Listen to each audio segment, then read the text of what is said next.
जैन धर्म एक वैज्ञानिक धर्म है और हमारे धर्म में एक बूंद पानी के अंदर 36,450 त्रिशजीव को बताई गई है। ऐसा सर्वप्रथम इंग्लैंड के जो वैज्ञानिक है कैप्टन सर्वसभी ने इसका ज्ञान हम सबके बीच में दिया था, जिसको हम सभी मानते हैं। हम अपनी क्रियाओं के अनुसार सभी जैन लोग पानी को छानते हैं। उसकी मर्यादा भी हमारे धर्म के अंदर बताई गई है कि अगर हम सादा पानी लेते हैं तो उसकी मर्यादा 48 मिनट, गुनगुना है तो 6 घंटे और उबलता पानी है तो उसकी मर्यादा 24 घंटे है। मुनिराज, हमारा ये प्रश्न है आपसे, ये जिज्ञासा है, हम जानना चाहते हैं कि अगर यदि एक बूंद पानी में इतने त्रिशजीव हैं और हमने उनको अगर छान लिया तो क्या वो छन जाते हैं? और अगर हमने उनको उबाल लिया, गुनगुना कर लिया तो क्या वो मर जाते हैं? पहली बात तो जो जल है उनको छानने के बाद ही गर्म करने की बात कही और उस छानने की विधि बताई गई है। उस विधि के अनुसार छानेंगे तो बच जाएंगे। तुम चाय की छन्नी से छानोगे तो क्या बचेंगे?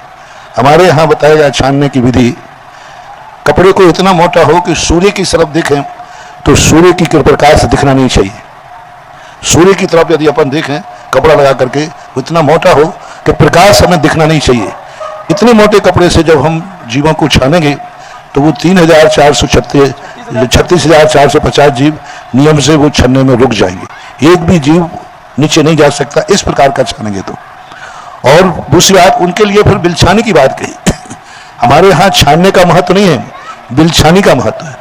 बिलछानी का अर्थ होता है कि उस पानी को छानने के बाद थोड़ा सा पानी उस कपड़े में जो भरा हुआ है उसको उल्टा करो, पूरा पानी नीचे मत जाने दो। छानने की विधि का अर्थ पूरा पानी निकल जाएगा तो वो जो जीव है कपड़े में चिपक जाएंगे।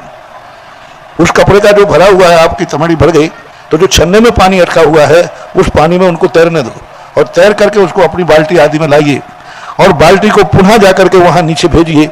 विधि बताई गई कैसे छाना जाता है। ऐसा छानने के बाद फिर गर्म करने के 6 घंटे बाद है। बिना छना तुमने पानी गर्म कर लिया तो वो तो छूने लायक भी नहीं, उसमें 36,420 की डेड बॉडी पड़ी हुई है, लॉस है वो तो। फिर उसको यदि आपने गर्म कर लिया तो 24 घंटे वो तो अभक्त से छूने लायक ही नहीं। छानने के बाद फिर 6 घंटे की गर्म करने के बाद, गुनगुने करने के बाद है। और छानने की जो विधि है वो बहुत धीमे धीमे पानी को छाना जाता है। मोटे कपड़े से धीरे धीरे पानी निकलता है और फिर उसको बड़ी सावधानी से भरा हुआ कपड़े की बिलछानी उठा करके बाल्टी में डालते हैं और उसको कुएं में जहाँ से पानी लाए वहाँ भेजते हैं। तब कहीं जाकर के उन जीवों से हम बच सकते हैं, बचते ही हैं। एक भी जीव नहीं मरेगा, सारे बच जाएंगे।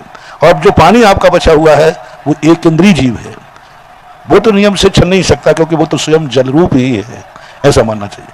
और मांसाहार का दोष 36,450 जीवों के मरने से आता है क्योंकि मांस का दोष विकलत तरह से लगता है। एक इंद्रिय जीव में मांस का दोष नहीं आता, उसमें मांस के संस्कार नहीं होते। 2 इंद्रिय से मांस के संस्कार होते हैं जो 36,450 में गर्भित है।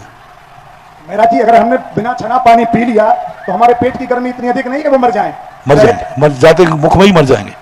मुख खोलते पानी की आपको इसके लिए खोल के पानी में छानने के बाद है ना, छानने के बाद यदि गर्म किया तो वो ठीक है। बिना छना गर्म कर दिया तो वो तो मांस है, उबला हुआ मांस है, वो तो छूने लायक भी नहीं है। छानने के बाद बिना छना पानी तपाने के लायक है नहीं, वो तो बहुत बड़ी हत्या है। बिना छना पानी यदि हमने गर्म किया है तो हमने तो वही जैसे कि मांसाहारी मांस को उबाल रहा है, तुमने 36,450 जीवों को उबाल दिया, जिंदा उबाल दिया उनको। वो बहुत छानने के बाद उबालने की बात कही गई है, ऐसा मानना चाहिए।